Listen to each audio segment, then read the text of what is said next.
comportement risque d'agacer encore un peu plus.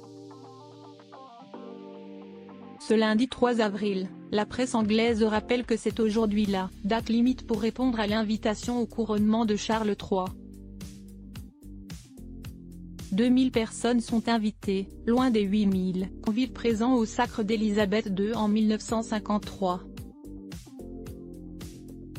Si certains ont attendu avec fébrilité leur précieux sésame et ont été déçus de ne rien recevoir, d'autres en revanche, ont été invités mais n'ont pas daigné répondre.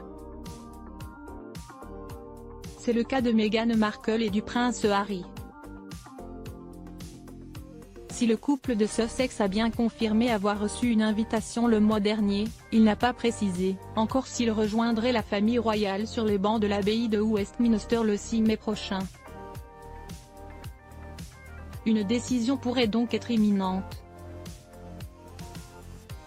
Une invitation qui a fait grincer des dents, au sein même de la famille royale. Et plusieurs membres de s'offusquer que les Sussex aient obtenu une invitation, s'avouant déconcertés et dénonçant leur stress et leur négativité.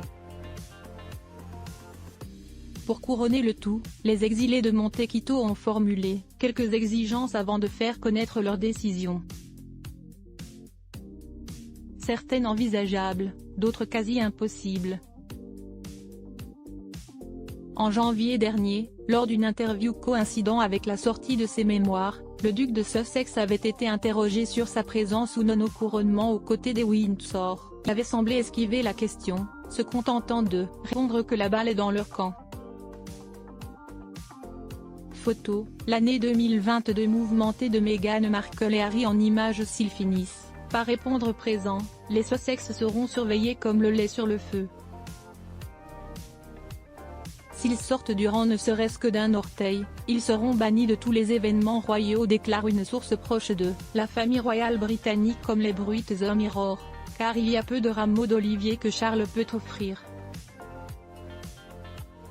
Venu à Londres dans le cadre du procès qu'il intente à l'éditeur du Daily Mail, le prince Harry n'a rencontré ni Charles III, ni le prince William. Preuve qu'un sommet de réconciliation, qu'il avait appelé de ses vœux, n'est pas à l'ordre du jour avant le couronnement. La participation du duc de Sussex au sacre de Charles III semble plus que jamais compromise, et ce dernier s'annonce déjà perdant. S'il vient, il devrait recevoir un accueil peu cordial.